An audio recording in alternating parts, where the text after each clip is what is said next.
Jai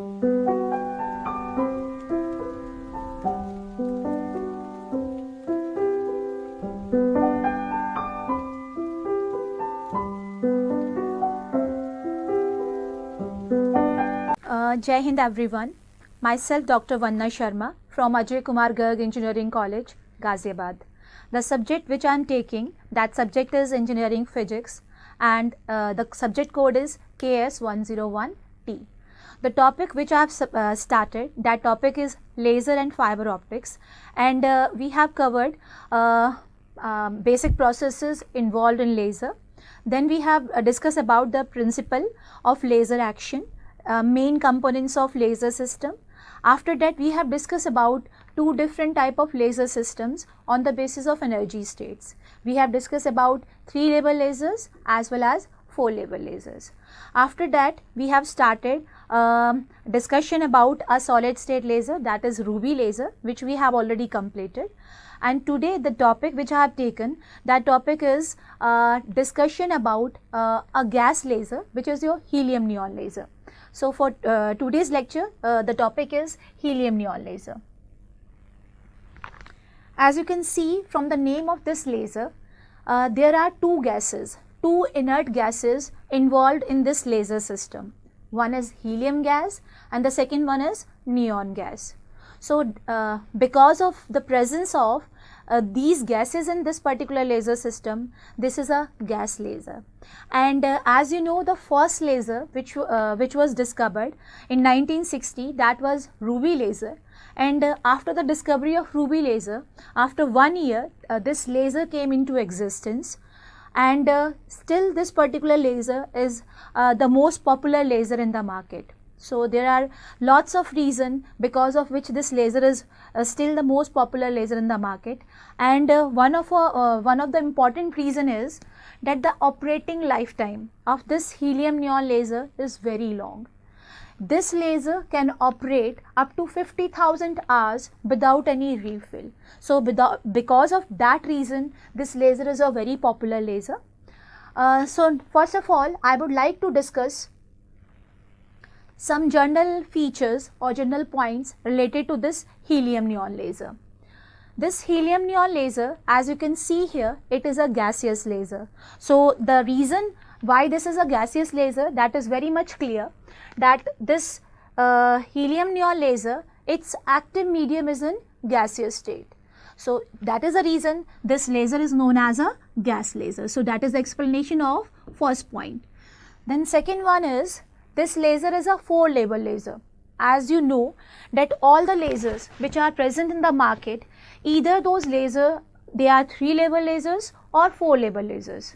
Why they are 3 or 4-level lasers? If 3 energy states are participating, then you will say that laser is a 3-level laser.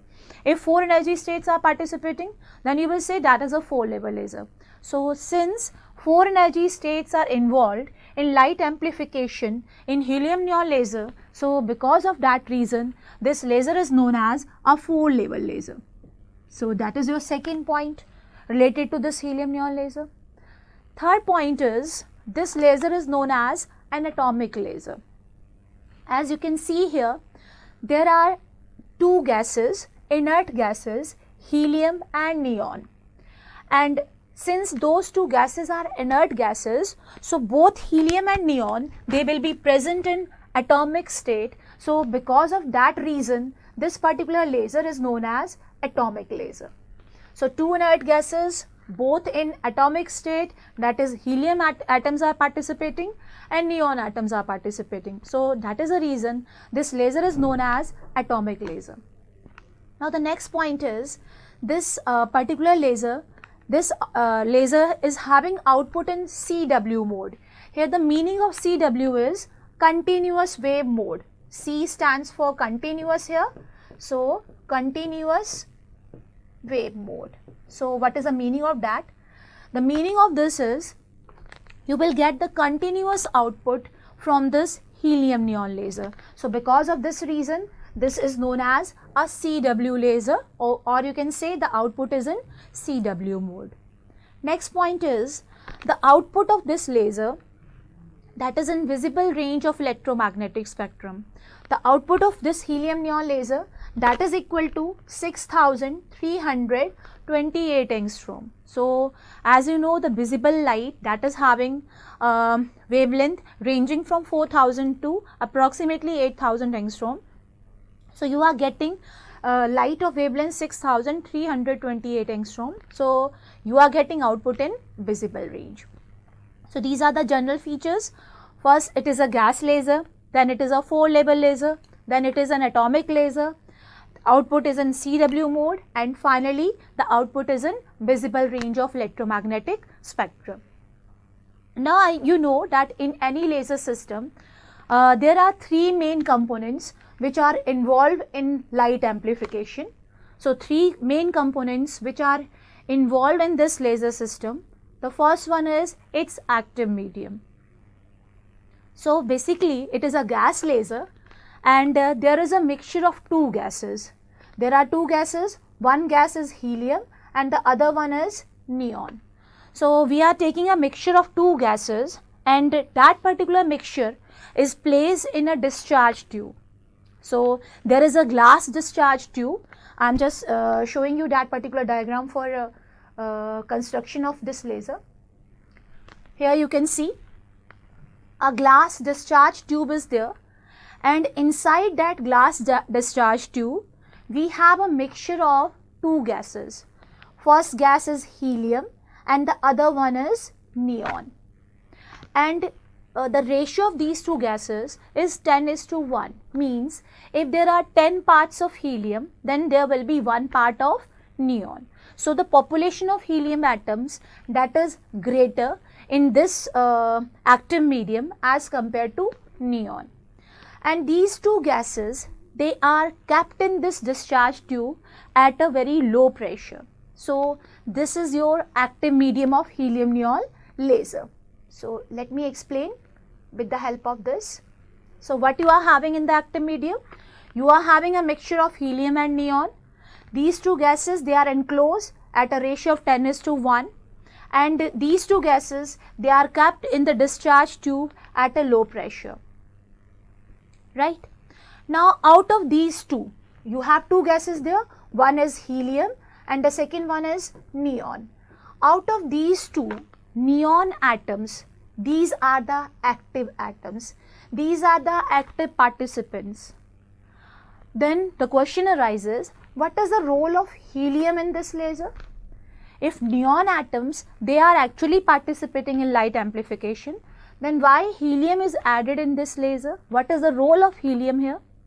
So basically in this laser, the population inversion is achieved for neon, but that population inversion is achieved with the help of helium. So the role of helium is that helium will help to achieve population inversion for neon atoms. So without the presence of helium, neon atoms, they cannot achieve population inversion state, right? And there are 2 reasons because of which helium is used along with neon in helium neon laser. The first reason is, since the energy states, the high energy states or the matter stable states of helium and neon, they are having energy very close to each other. So there can be easily transfer of energy from helium to neon. That is the reason helium is used along with neon. Are you getting my point?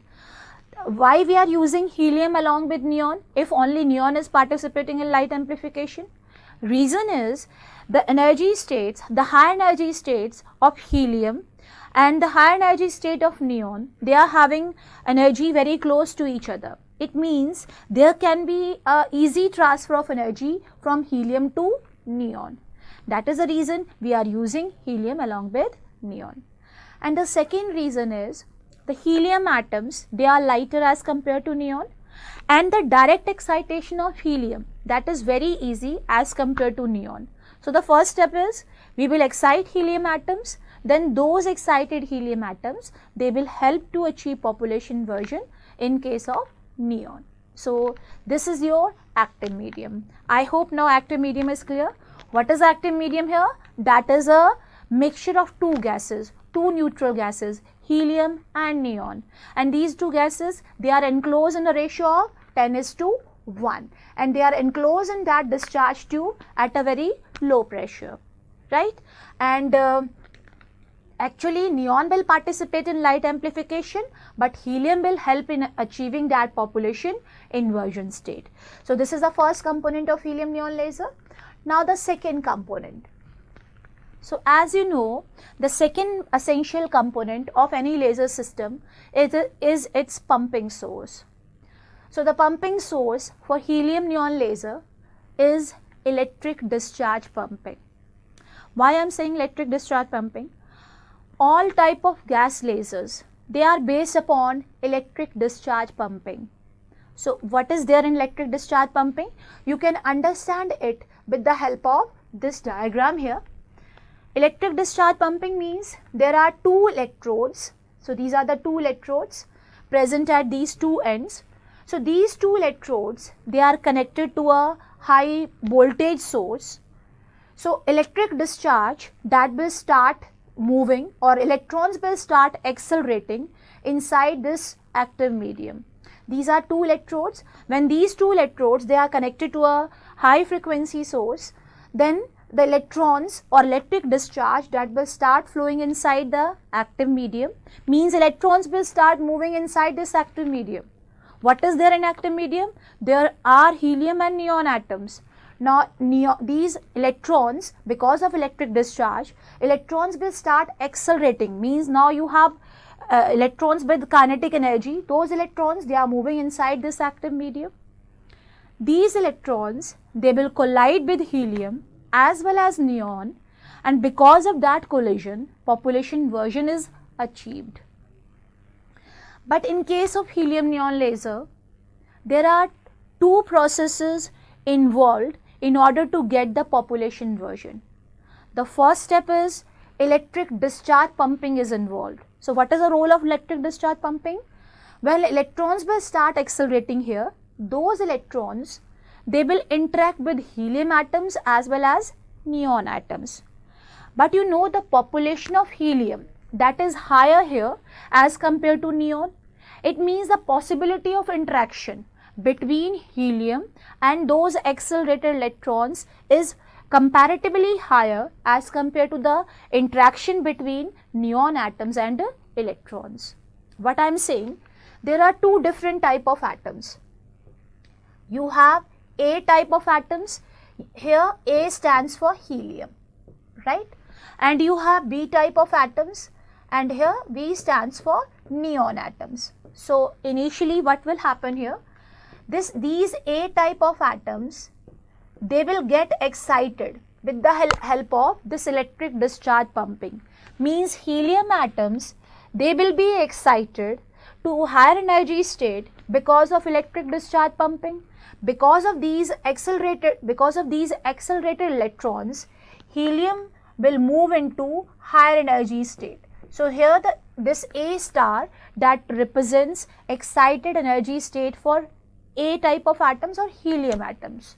So helium atoms, with the help of electric discharge pumping, they will move into their higher energy state. So now these helium atoms are present in excited state, right?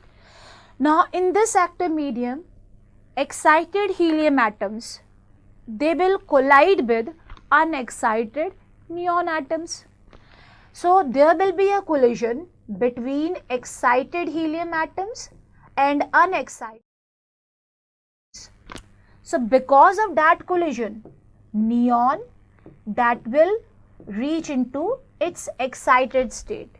It means these neon atoms, they will be pumped, they will be excited to their higher energy state with the help of helium. So that is the pumping source involved in helium neon laser. I am repeating it. In helium neon laser, there is a mixture of two gases, helium and neon. Now the pumping source which is involved here, that is electric discharge pumping. There are two electrodes. When they are connected to a higher frequency source, electrons will start accelerating inside this active medium, and those accelerated electrons, they will collide with helium as well as neon. But the possibility of interaction of helium with those excited electrons is higher, and helium atoms are also lighter than neon. So the possibility is that maximum number of helium atoms, they will move into their higher energy state because of the collision with their collision with these accelerated electrons. Now these helium atoms will reach into higher energy state. Now these excited helium atoms, now they will collide with unexcited neon atoms, and because of that neon will reach into its excited state. So there is a collision between two different type of atoms, helium and neon atoms. So this is known as atom-atom collision. So there are two pumping sources, there are two pumping processes involved in helium neon laser. The first one is electric discharge pumping, which will help helium atom to move into higher energy state.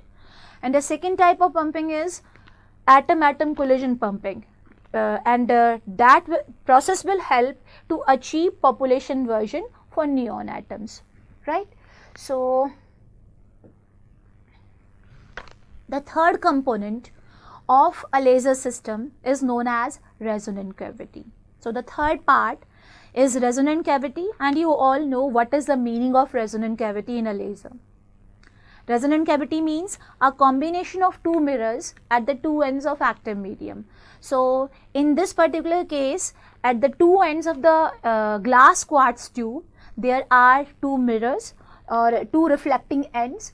One is fully reflecting and the other one is partially reflecting. You can see here this particular end, this is fully reflecting end, fully reflecting mirror is there, means no photon can escape from this particular end.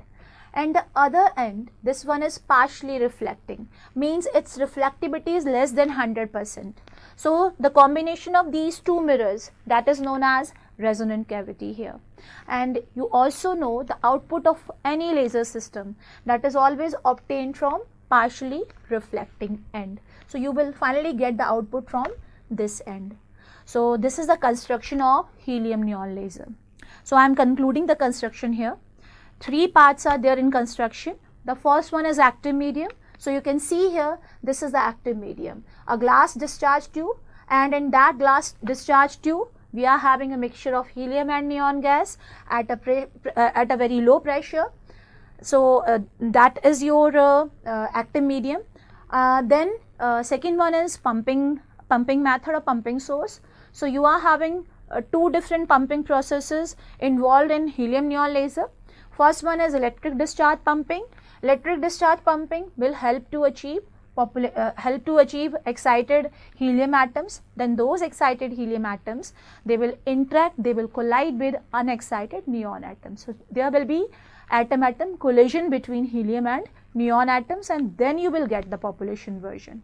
And the third component is a resonant cavity. So the combination of these two mirrors at the two ends of this discharge tube, that will make the resonant cavity of this helium neon laser. And from where you are going to get the output? You will get the output from this partially reflecting end, right? So now the next one is the working process of this helium neon laser. So as you can see here, this is energy level diagram of helium neon laser. So all the steps of working of this helium neon laser, they are explained in these slides, but I will explain this working of helium neon laser with the help of that energy level diagram. So first point is, helium neon laser is a 4-level laser, right? And in helium neon laser, we are having helium and neon atoms. So what you have here, you have helium atoms and you have neon atoms here, and these atoms initially they are present in ground state. So initially both helium and neon, they are present in ground state, right? Now when you will connect that discharge tube with the pumping source, then electrons will start moving inside the active medium. Now those electrons, they will collide with helium as well as neon. But you know the possibility of collision between those accelerated electrons and helium is greater as compared to the possibility of collision between neon and accelerated electrons, right? So because of that electric discharge within that discharge tube, helium atoms, they are pumped from this energy state, from ground energy state, so to this state number He2. From He1, helium atoms, they will move to He2. And this state number 2 for helium, it is having energy equal to 20.61 electron volt. It means initially helium atoms were in ground state. Then with the help of electric discharge pumping, with the help of accelerated electrons, these helium atoms, they are pumped from state number 1 to state number 2. And that state number 2 is having energy equal to 20.61 electron volt, right? Now in that active medium, you have excited helium atoms. Now these excited helium atoms, they are moving within the active medium, and within that active medium there are neon atoms, and most of the neon atoms, they are still present in their ground state. So these circles, they are representing neon atoms of ground state. You have helium atoms in excited state. Excited means they are highly energetic, their energy is very high, they are having high kinetic energy. These excited helium atoms of energy 20.61 electron volt, these excited helium atoms, they will interact with, they will collide with unexcited neon atoms. So because of that collision between excited helium atoms and unexcited neon atoms, there will be a transfer of energy from helium to neon. And when these helium atoms, they will transfer their energy to neon, so this high energy state of neon, the state number 4 of neon atoms, its energy is very much closer, that is 20.66 electron volt. This energy is very much close to the energy of this particular state. It means when these excited atoms, they are interacting, they are colliding with unexcited neon atoms, they are giving their energy to these neon atoms, and neon atoms, after getting that energy from helium, they will move into this particular state. So now you will get neon atoms in this state number 4, Ne4. As soon as neon atoms, they will reach into this state, now you are getting neon atoms here. You are getting neon atoms in this state. So these neon atoms which are present in Ne4, these neon atoms, they are highly unstable atoms, means they cannot stay here for a very, very long time. And these neon atoms, when they will move into state number 4, their population in 4 will start increasing. Whereas you can see here, this Ne3 state, this is a metastable state.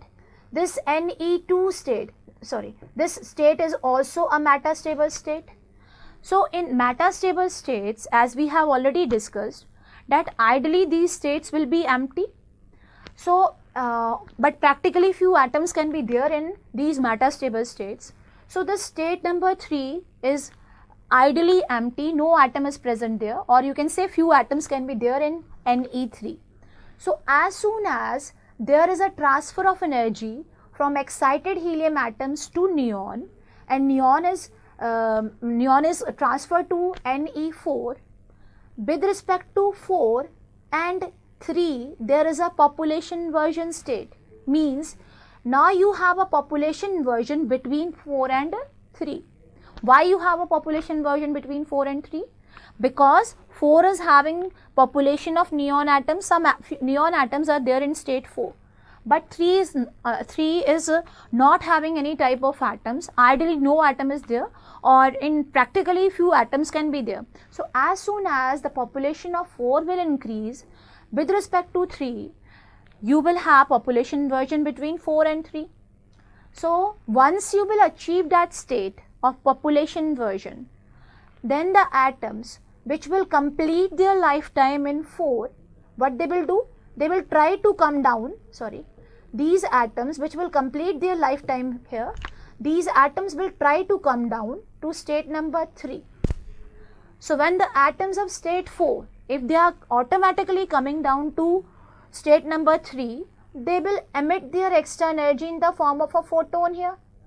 And you know, the photon which is released here due to spontaneous emission, that photon must have energy equal to energy difference between these two.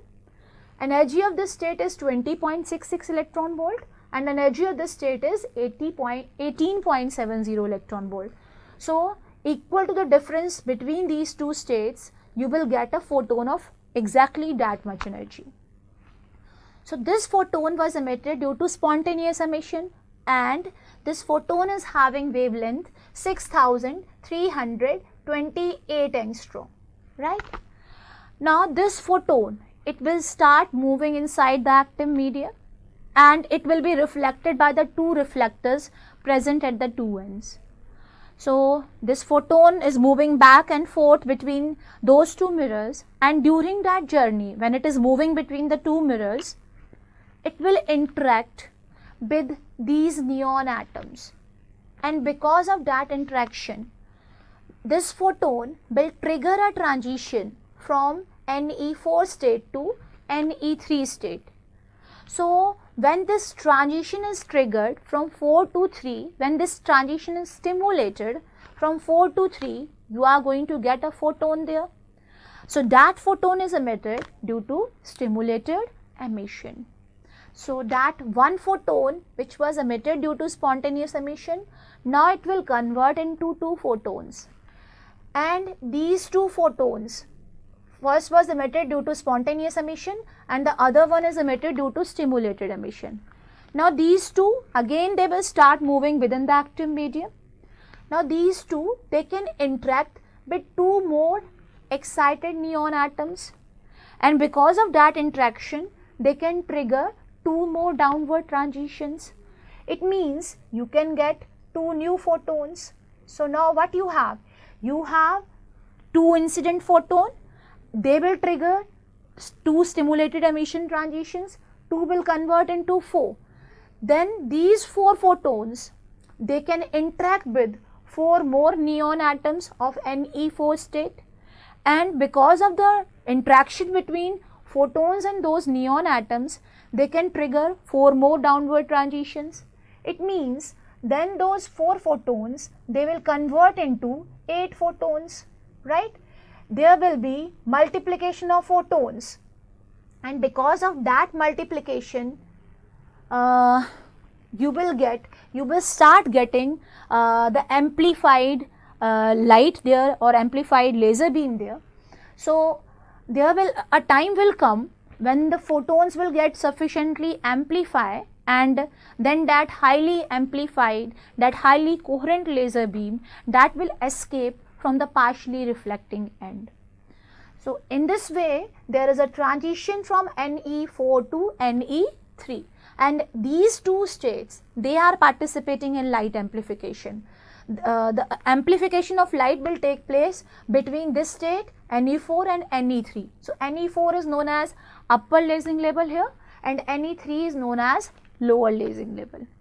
So when these neon atoms, they will reach into state number 3, Ne3. From there, they will come down to state number 2 with a spontaneous emission transition. Because this state is not having a very long time, so this spontaneous emission can never convert into stimulated emission. You can never achieve population version between these two, right?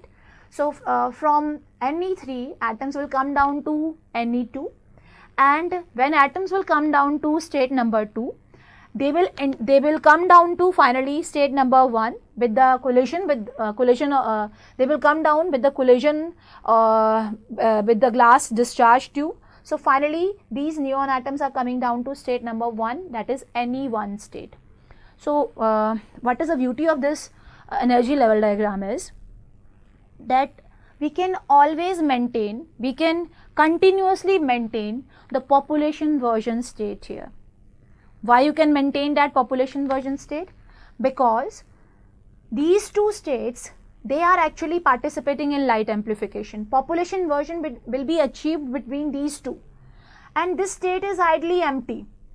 So if you want to achieve population version with respect to this empty state, then this is very easy to achieve population version state, because as soon as you will get few atoms here, you have population version. So as compared to ruby laser, where the ground energy state is the lower lasing level, it is easy to achieve population version state here, and it is also easy to maintain that particular state. That is the reason we are getting continuous output in this helium neon laser. So finally I am concluding the working of this helium neon laser with the help of these transitions. What is the first transition in helium neon laser? The first transition is this one, the transition from HE1 state to HE2 state, right? And this transition is electric discharge pumping transition, because accelerated electrons, they will help to achieve this transition from HE1 to HE2. After that, there will be collision between, second transition is this, inelastic collision between helium atoms and neon atoms. Excited helium atoms, they will collide with unexcited neon atoms, and because of that collision, there will be transfer of energy from helium to neon. So this is second transition. Third transition is this one, spontaneous emission transition from Ne4 to Ne3. Next transition is this transition. Your fourth transition is this one, again between Ne4 and Ne3. This transition is known as stimulated emission transition, or you can say laser transition, because one photon will convert into 2, 2 will convert into 4, 4 will convert into 8, and the multiplication will take place and you will get an amplified laser beam. Next transition is spontaneous emission transition from Ne3 to Ne2, and after that, with the diffusion or with the collision of that discharge tube, these atoms from 2, they will come down to 1. So this process will go on continuously. Population version state will be maintained, and you will get continuous laser beam from this helium neon laser. So this is the working of helium neon laser, right? So I have explained all these steps with the help of that energy level diagram.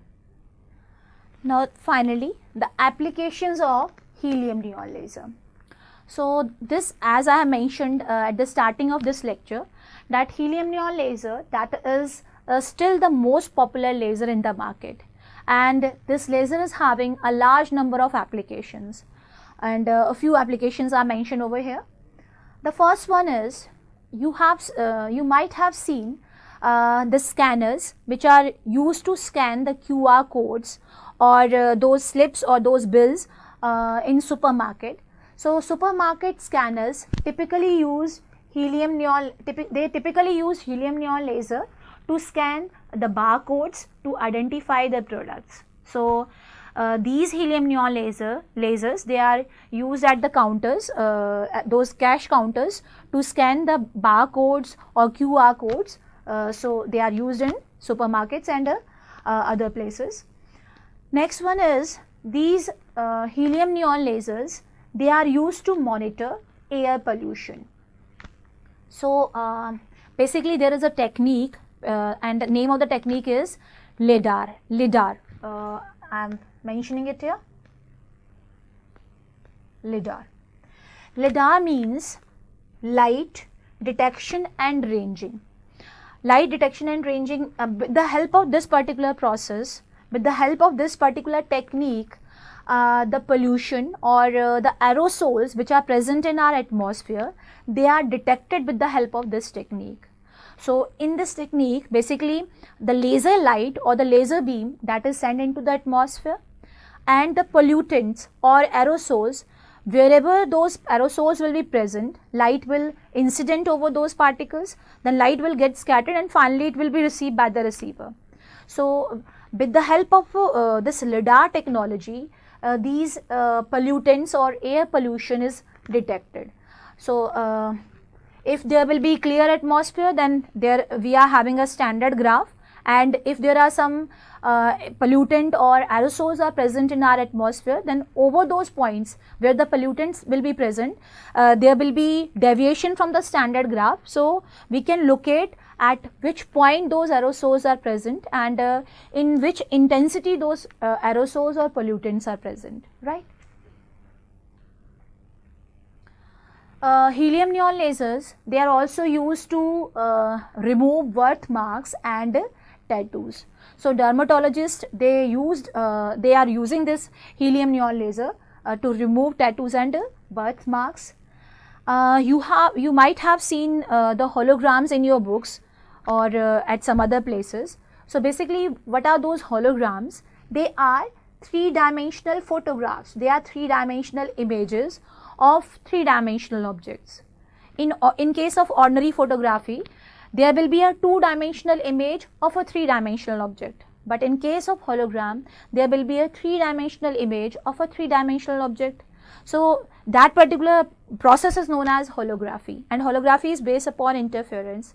But the main requirement for the construction of hologram is there should be a highly coherent light source.